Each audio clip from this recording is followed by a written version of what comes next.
Hello అండి, అందరికీ good morning, శుభోదయం, రాధే రాధే, జై శ్రీరామ్. ఈరోజు మా ఇంట్లో చూడండి దోశ పెడుతున్నా. చూడండి దోశ పిండి ఆల్రెడీ రాత్రి రుబ్బుకున్నాను, ఉదయం ఫార్మేట్ అయింది. ప్యాన్ పెట్టుకున్నా.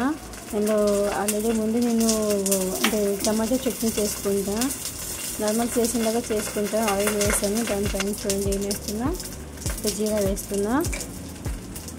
ఇంకా కాస్త పప్పు అండి, కందిపప్పు వేసానండి. నార్మల్ టేస్ట్గా ఉంటుందండి, ప్రోటీన్ కూడా కాబట్టి కందిపప్పు వేసి ఫ్రై చేస్తున్నా నేను. కాస్త ఫ్రై అవ్వాలి. ఫ్రై అయిన తర్వాత కొద్దిగా మళ్ళీ పక్కన ఒక ప్యాన్ పెట్టుకొని నూనె వేసాను. దానిపైన ఇది దోశ పిండి వేసుకుంటాను. ఇక చూడండి దోశ పిండి వేసి కాస్త మూత పెట్టేస్తాను. ఇదిగోండి కాస్త అన్ని పక్కన సర్దేశాను. దానిపైన ఇక ఉల్లి ముక్కలు వేసుకున్న, పచ్చిమిరపకాయలు, ఇక కరివేపత్తి జస్ట్ కొద్దిగా స్లైసెస్ కట్ చేసి వేసాను నేను. టేస్ట్గా ఉంటుందండి, హెల్త్ బాగుంటుంది. దానిపైన మూత పెట్టేశాను. ఇక పక్క ప్యాన్లో నేను పప్పు అది ఫ్రై అవుతుంది, అది కాస్త చూసుకుంటున్నా. కాస్త ఫ్రై అవ్వాలనేసి కొద్దిగా బ్రౌనిష్ అయ్యాక మిగతా చూడండి పచ్చిమిరపకాయలు, ఎండుమిరపకాయలు, తెల్లుల్లి వేస్తున్నా.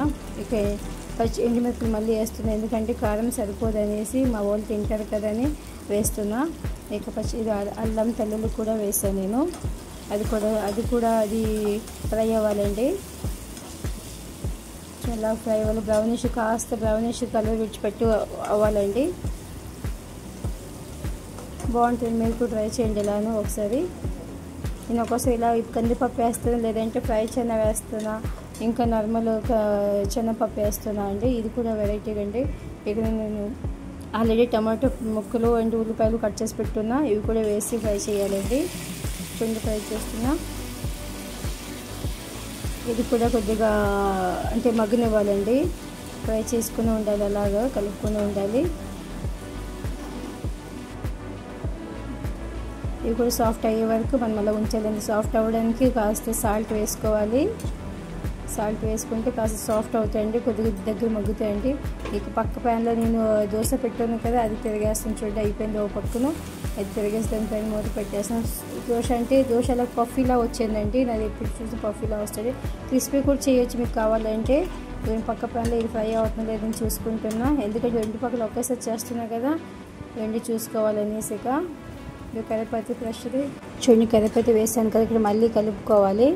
ఇప్పుడు మళ్ళీ కాస్త ఫ్రై అవ్వాలి. అది ఎంత ఫ్రై అయితే అంత మంచి వాసన వస్తుంది, పచ్చి వాసన పోతుంది. ఇక చూడండి మీరు కూడా ఇలా చేసుకుంటున్నారు కదా, నా స్టైల్ ఇలా చేసుకుంటాను. ఇక్కడ పక్కన అది దోశ అయింది మళ్ళీ చూసుకుంటున్నా, అయిపోయిందండి. ఇక ఇది తీసి మరో ప్లేట్లో వేసుకోవాలి. చూడండి ప్లేట్లో వేసుకుంటున్నా. ఇలానే అది మళ్ళీ ఒక దోశ కూడా అలానే వేసుకోవాలి. పఫీ టైప్ ఉంటుందండి నాది. మీరు కావాలంటే అది చెప్పాను కదా, స్పాంజీ విడిచిపెట్టేసి క్రిస్పీలా చేసుకోవచ్చు. కాకపోతే నా పిల్లలకి స్పాంజీ టైప్ ఇష్టం అనేసి ఇలా ఈసారి చేసుకున్నా. అందులో పైన మీకు కావాలంటే ఉల్లిపాయలు మళ్ళీ వేసుకోవచ్చు, లేదంటే స్కిప్ చేసుకోవచ్చు, అది మీ ఇష్టం. ఇక నేనంటే కలర్ఫుల్గా ఉంటుందని వేసుకున్నా, మళ్ళీ మూత పెట్టేసా. ఇక పక్కన మళ్ళీ అది కూడా ఫ్రై అయింది మళ్ళీ చూసుకొని, ఎందుకంటే చూసుకున్నా ఇది మళ్ళీ ఇటు అటు చూసుకోవాలి, లేదంటే పక్కన కింద అంటేస్తుందండి, మాడిపోతుంది. ఇక చూడ ఆల్రెడీ పట్టేసింది, ఇలా మెల్లగా తీసి పట్టించేసుకున్నా. ఇలానే చేసుకోవాలి నెక్స్ట్ కూడా. సో మళ్ళీ పక్కకు వెళ్దామా, చూడండి ఇది వేసుకొని పక్కకు వెళ్దాం, ఏందో లేదు చూద్దామా. ఇది అయిపోయిందండి, కాస్త మగ్గిపోయింది.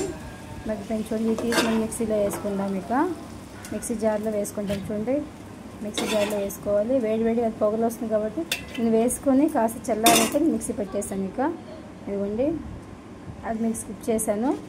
ఇక మళ్ళీ ఒక ప్యాన్లో నూనె వేసాను, అందులో పైన పోపు గింజలు వేసుకున్నా, దానికి ఫ్రై పెట్టడానికి, తాలింపు పెట్టడానికి. అది ఎండుమిరపకాయలు, ఆవాలు వేసుకున్నా, ఇక కరివేపాకు వేసుకున్నా.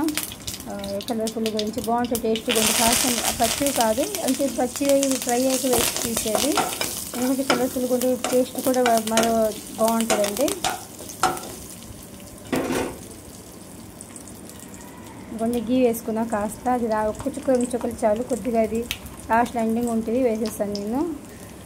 నెక్స్ట్ వాసన గురించి పైనుంచి అక్కడ వేయడానికి చాలా ఎక్దమ్ పర్ఫెక్ట్గా వచ్చింది. ఇదిగోండి ఒక గిన్నెలో చట్నీ వేసి దానిపైన అది పోపు గింజలు వేసుకున్నాను నేను, ఫ్రై చేసింది. ఇక కరివేపాకు ఆవాలతో సహా. ఇక మరొకటి నేను ఆలు కర్రీ చేసుకున్నాను, అది కూడా మీకు పెట్టలేదు, ఆ డిస్క్రిప్షన్లో ఉంది. చూడండి ఆలూ కర్రీ ఎలా చేయాలి, ఇదిగోండి పెట్టేస్తాను. ఆల్రెడీ చేసి పెడతాను, మీకు వీడియో చూపించలేదు. ఇక దోశ పెట్టేస్తాను చూడండి. మార్నింగ్ బ్రేక్ఫాస్ట్ అండి ఇదండి, పఫీ దోశ అండి. ఇక ఆలూ కర్రీ అండ్ చట్నీ అండి.